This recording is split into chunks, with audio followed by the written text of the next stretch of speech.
This video you can't afford to skip. So I just finished playing 2 exciting games that I'm going to show you after this quick analysis. And today's lesson is about the King's Gambit. I mean, how to fight the King's Gambit using Daniel's top recommendation, pawn to c6. What's with this move? This kinda looks like the fork bear counter Gambit in that we wait for white to blunder by taking on e5. For example, after d5 and e takes d5, the top played move in the Lichess database, now we have queen h4 check. And if pawn to g3 is played again, the top played move, this is when you go queen takes e4 check. And obviously white can't block this with his elbow or with his toes.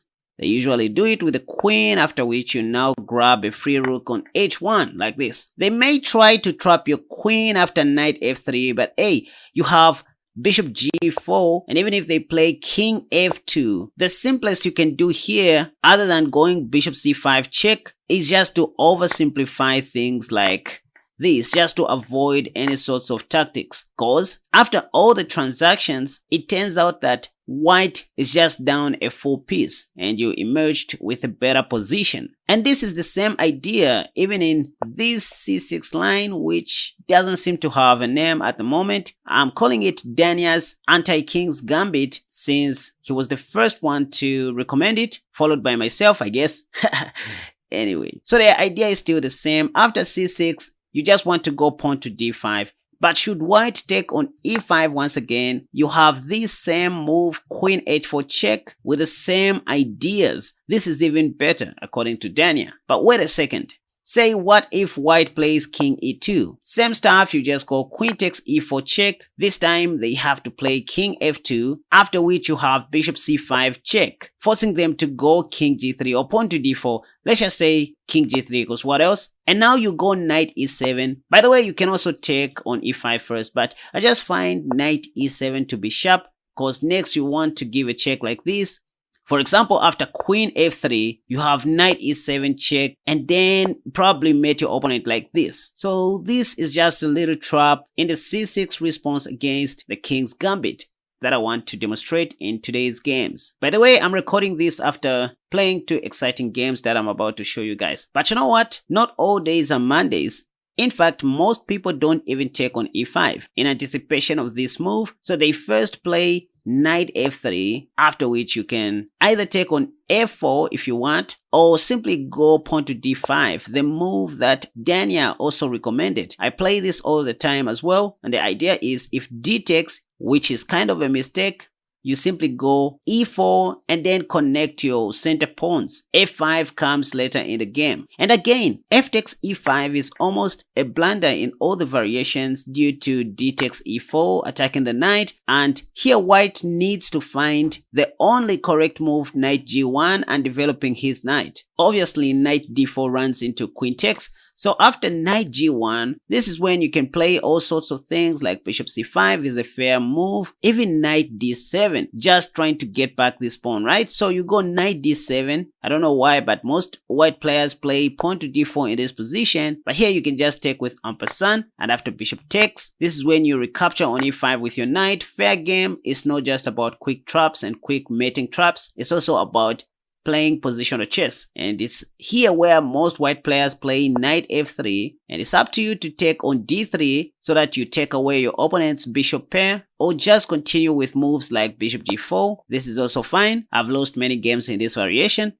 No, I'm just joking. After something like queen e2, pinning your knight to the king, you can simply go bishop d6, developing a piece with tempo. Say pawn to h3, because what else? Now you take on f3, and obviously they can't take with the queen due to knight takes, so they take with the pawn. And now behold this same move, queen h4 check. And see this, you guys, if queen e2 blocking the check, now you can simply go knight takes d3, and after pawn takes, you simply put your bishop on g3, pinning the queen to the king. Anyways, this is just one of the lines that may happen against the King's Gambit if you try Daniel's c6 response or my improved c6 response. Now it's time to see how the games went against my human opponents. And before I show you some more and more interesting stuff, allow me to thank all of my patrons and all of you guys who purchased my new E5 defense course, which is now complete, obviously, which teaches you how to beat the Scotch, the Italian game, the Bishop's opening, the Vienna game, and other minor openings under E4. Right into the game against a 21-27 rated opponent. Let's see what my opponent is going to play. You guys, today I'm in high spirits, so I hope the game will go well. So I'm planning to go knight c6. Oh, pawn to f4, the king's gambit. So what can I play against this f4 move? I want to play the fork, be a counter gambit, but let me just try Daniel's move, pawn to c6. So this comes with a little trap to win white's rook.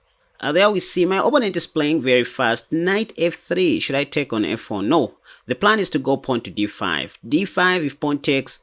Yep. So, anyways, white wasn't supposed to take on d5 because that allows me to go pawn to e4. I'm not saying that is losing, but it's just too risky for white to take on d5. That allows e4, attacking the knight. So white has to do something about his knight. Most of my opponents here play, queen e2. Queen e2 pinning my pawn to the king, after which I like going bishop e7. Sometimes knight f6, or just pawn takes.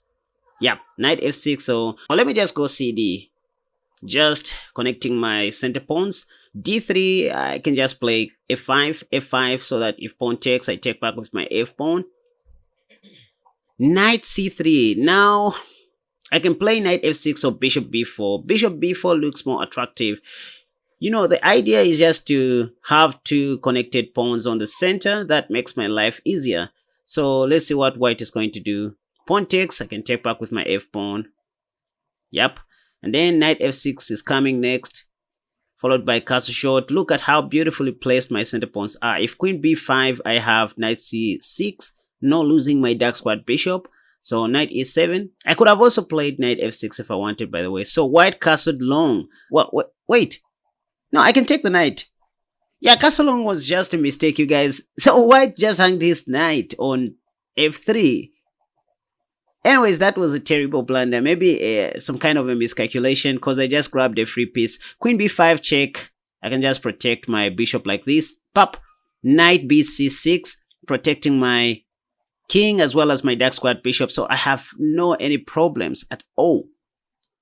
So white just forgot about his knight on f3, and that's how I took it for free, by the way. So bishop d3, a6, chasing the queen away. I can play b5, but first let me take on g2. I think attacking the rook. Rook g1. Now I can hold on to my pawn, and then pawn to b5 is coming next. Just ensuring that none of my opponent's pieces are in my territory. So pawn to b5. By the way, white played f5 and then pawn to b5. And now queen b3. What can I do next? Castle short. Castle short. Okay, bishop e4 is a clever move. White knows I can't take his last squad bishop due to the pin. So what can I do here? Maybe knight d4. Knight d4 attacking his queen. And then on the next move after queen takes bishop, I take his last squad bishop. Yep. So that's just what happened. And now I'm just thinking of simplifying things. Bishop e3 attacking my knight. Well, it's too late now. I can just go knight e6. So knight e6 defending everything. Next I'm planning to go queen f6, though there is knight d5. Should be careful of that. My knight on c6 is attacking white's queen, by the way. Okay, now that's a blunder. Queen a3, I can just go pawn to b4, double attacking the knight and the queen. Now I can capture the free knight. Yep. Oh, my knight is pinned on d4, so, okay, check. And then, next I'm gonna take on c3 and go queen b8. Check. Probably I'm gonna mate anytime soon. Yep, so, it is what it is. Knight takes c3 check. Double attacking everything, the queen and the rook. Oh, this is a triple fork. So white has to be very... Oh, by the way, I didn't notice that my opponent resigned, but it is what it is.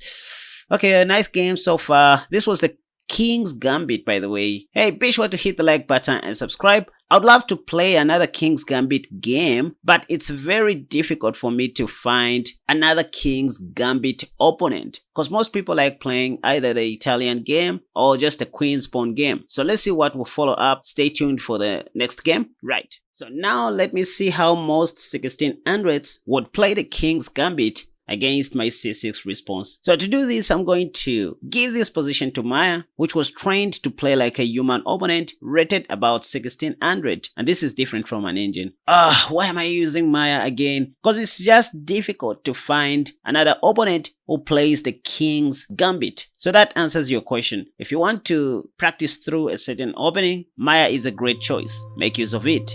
Right. Time to hurt Maya's feelings. Now, I just gave it the King's Gambit position, ready to go pawn to c6 next. Yeah, Maya is playing so fast. So there we see knight f3. If you remember very well, this is what my human opponent also played. The plan is to go d5, not d6. So d5, my human opponent took on d5.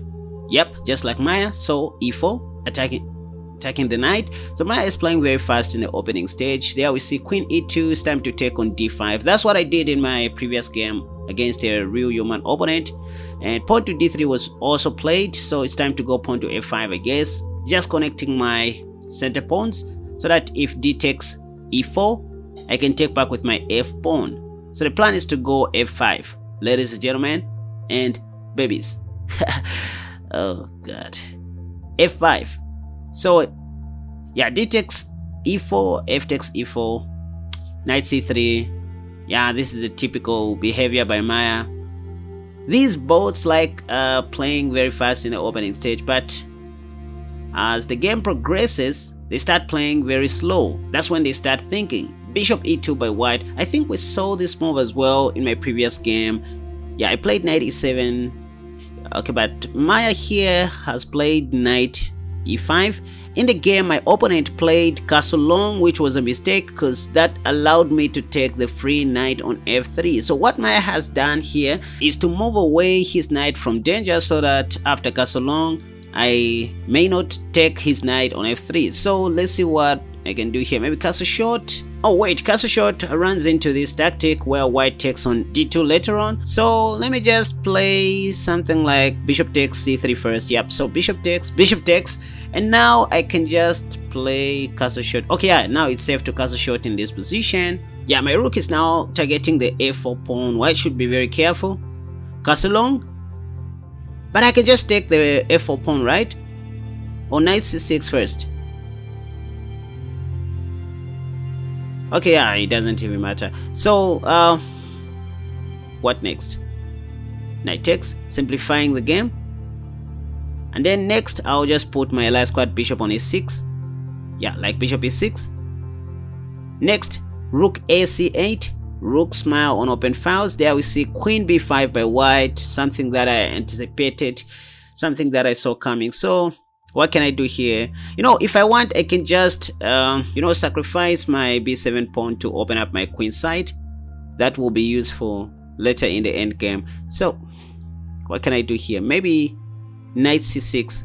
Yeah, knight back c6. The intention is to take white's dark squared bishop. Yeah, this is a very bad move because it allows me to capture the dark squared bishop, and then after pawn takes, I go rook b8. Yeah, so Maya rushed with queen takes b7, which was dubious. Yeah, now pawn takes rook b8. Yeah, that's another blunder. Queen takes a7 allows me to go rook a8, targeting the a2 pawn. So I'm just gonna take that pawn for free as well. So you see what I'm talking about, clearing the queen side where I intend to launch an attack. Yeah, so now queen d4. Now I can take on a2 with my rook. Yep, so this is clearly winning for me. If king b1, I have queen a5 and rook a1 checkmate. Then we see bishop c4, another tactical move. Maya knows I can't take the last squad bishop on c4 due to queen takes d8 and after rook takes. So this is a clever move anyways. Nice try, check. So let me just oversimplify things. In fact, that was even a blunder because this allows me to oversimplify the game like this. So I'm gonna take the rook. Yeah, rook takes d1 check, And after rook takes or king takes, this is when I'm gonna take the last squad bishop on c4. And true, this is how most 1600s play. They, like making one movers. Most people at this level don't go deep in analysis. They just make one line and then start hoping for their opponent not to see their mistake. But that's not how you should play chess. So this is even worse, you guys, because I have bishop g4 check, and on the next move I'm going to win a free piece. I was hoping Maya would play something like king e1. Yeah, so now take the rook. Next, I grab all the pawns for free, and you know what I'm planning to do here is to limit Maya's movements. I don't want Maya to take any of my pawns. Yeah, so next king e6, and then just paralyze his position. Let me go h5 first, stopping pawn to g4, because I'm just gonna take, obviously, and then I can go king e6 now, or pawn to g6 first. Just ensuring that every pawn is defending every pawn. I want to punish Maya for her mistakes. Now I have rook d4 coming. Yeah, let me go rook d4 or take the pawn. Or just rook d4. Rook d4, then rook g4 check and start winning all the pawns. Yep. I'm just showing you how to punish trash talkers. Yeah, even though Maya was not trash talking, but just having fun with my hands and my elbow. I'm just going to grab everything that Maya has. So next I'll play something like rook h2. Yeah, like rook h2 or check. Then rook g2 next. Oh no. After king h6 I'll go king f6. Yeah, so king f6. Keeping white's king in the box. Now rook g2, because the idea is to grab the b2 pawn. Yeah, so I'm just having fun, you guys. This all is not necessary. If I want, I can mate Maya like in 2 moves, but I'm just having fun. Yeah, now it's time to promote my h pawn. Right, fast forward to the end game. Be sure to hit the like button and subscribe. Great. Now, time for you to go and check out my new E5 defense course, which I have also linked in the comment section down below. And I'm glad to say, so far it has received a lot of attention and people are getting it like crazy. So it's an opening response that you try against White's E4 opening. You're going to learn how to play against the Scotch, the Ruy Lopez, the Bishop's opening, 3 Knights opening, the 4 Knights game, the Vienna game, even the Italian game. So it's the complete E5 defense course that I just launched with my team. You better go and check it out. Thank you so much for watching this video. Until next time, have a wonderful day. Bye bye.